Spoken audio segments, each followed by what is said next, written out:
this world places a huge amount of importance on the qualifications that you have if you are in the business of teaching. You wouldn't consider a college dropout to give you an expert talk on data mining and artificial intelligence.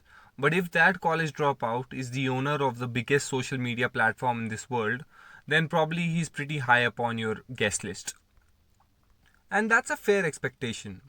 You would want somebody qualified to teach you something. But being good at something is not necessarily the same as being good at explaining the same thing. Of course, it's a safer bet to ask somebody qualified to teach you something, but that might not be the best way in all scenarios. There's a quote by an American psychiatrist, Carl Menninger. He says that what the teacher is more important than what he teaches. And a completely opposite quote is given by the great Benjamin Franklin, and it says, a good teacher is one whose teaching you remember even when you forget the teacher. I like Ben Franklin's version better. Why? Let's find out in today's episode in Perfectly Apt.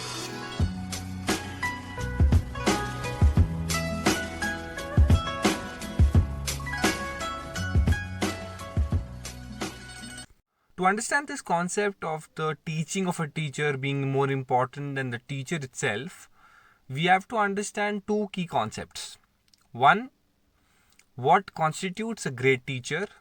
And two, why are great personalities not necessarily great teachers?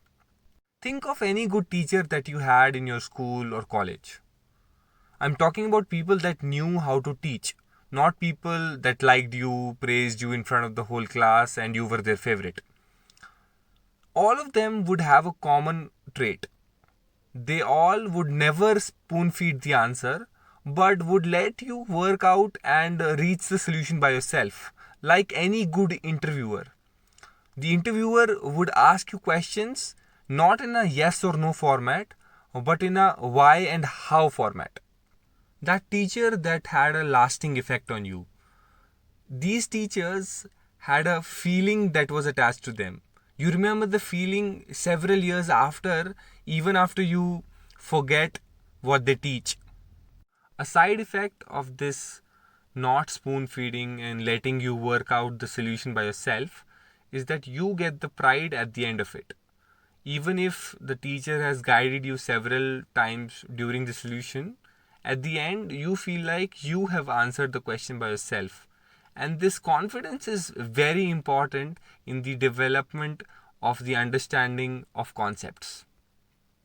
If you never have that confidence of solving anything by yourself, you would never be able to initiate a transaction wherein you would try and showcase your knowledge. To understand what I mean when I say that I remember the teaching instead of the teacher, I would give you an example of mine. Every day, I see myself and various other people quoting people that they don't remember the name of. And here's the thing about quotes. Quotes are just stuff that your mom and dad say every day, but instead of your mom and dad, it has been said by somebody really popular. And most things that you learn in this world are from pretty ordinary people like your mom, dad, and your teachers, instead of somebody really great like Martin Luther King and Mahatma Gandhi. Coming back to understanding what a great teacher is made of, it is simply compassion and empathy. A compassionate and empathetic teacher beats an expert teacher any day. Because a compassionate teacher would understand where you're failing, why you're failing, and even provide you better solutions so as to overcome the roadblocks that you're having. Of course, subject matter expertise is important, but a teacher that relates to you, who has gone through the same experience, is a way better teacher than a person who is on another level and maybe does not understand the complexities that you are facing. Of course, there can be people that are really great at their jobs and are great at explaining them also. Like we have Richard Feynman, for example. He was an amazing scientist, an amazing physicist, and at the same time, he was a great teacher. But it is generally observed that the people that are really good at their jobs have a hard time explaining why they're so good at it. Which brings me to the second point. Why are great personalities not necessarily great teachers? I'll give you a couple of examples to explain why I'm saying what I'm saying. The first example is of the world chess champion Magnus Carlsen. He literally has said this in an interview, and I quote, "I make a move, but I don't know why."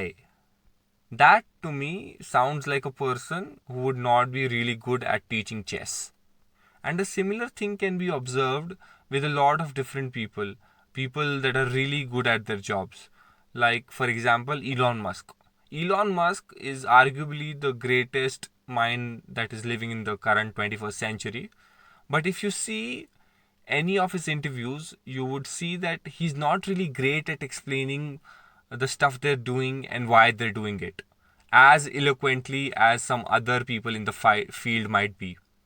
The problem is actually that we attach the teaching to the teacher instead of keeping them separate. We attach too much value to the teacher because they have taught us something really valuable, that we forget that the primary reason that you like the teacher is because of the teaching and not of the personality itself. And a lot of people in today's society actually overestimate the teaching skill of a great personality. And these personalities also take a lot of advantage of this fact. They sell a lot of books, even though they might not be the most articulate writer. They are paid handsomely to talk on various academic talk shows, even though they might not be the most eloquent orators. And that is fine, that is justified. But it is not justified if they're chosen over somebody else who might be better at explaining the concept that they have maybe solved. But why would you? Why would you choose a non expert to explain something if you have the expert? You would only do that if you have understood how to disassociate the teaching from the teacher. If you only focus on the learning. If you like the quote and don't care about the quoter, even if it was Benjamin Franklin or me. Thank you for listening. See you in the next one.